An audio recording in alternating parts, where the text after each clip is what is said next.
siamo quasi a 9.000 unità ospitate rispetto a questo ultimo flusso migratorio, che si aggiunge ai 15.000 ucraini ospitati in Veneto, che si aggiunge alla rotta balcanica via terra che non riusciamo a quantificare, e lo dice una regione che sa che cos'è l'ospitalità. Noi stiamo ospitando, abbiamo garantito un progetto di vita di ospitalità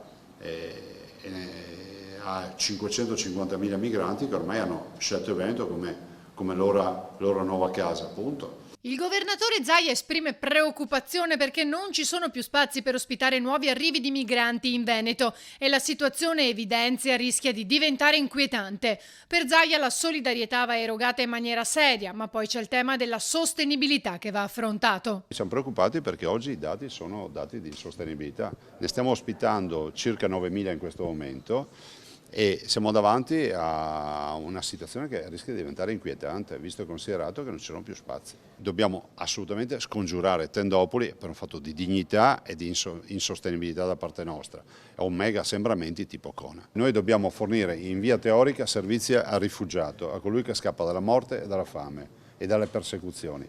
Ma se questi rappresentano solo l'11% di quelli che sbarcano a Lampedusa, vuol dire che quest'anno chiuderemo un bilancio con almeno 170-180 mila persone che non sono rifugiate. Il Presidente è tornato ancora a puntare il dito contro l'Europa. Dobbiamo preventivare e programmare che questo cambio di fisionomia ci costringe inevitabilmente a riprogrammare che so, la sanità piuttosto che i servizi educativi, i servizi sociali e molto altro ancora.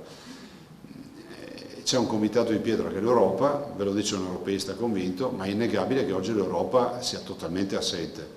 Io penso che l'Europa fa l'Europa, ormai è un'Europa stagionale, no? Come gli stagionali, cioè è lì che aspetta che finisca l'estate così il problema poi lo riaffrontiamo il prossimo anno, tanto gli italiani qualcosa faranno, ma noi non possiamo diventare il ventre molle dell'Europa e questi migranti quando arrivano a Lampedusa hanno coscienza di essere arrivati in Europa, non in Italia, in Europa.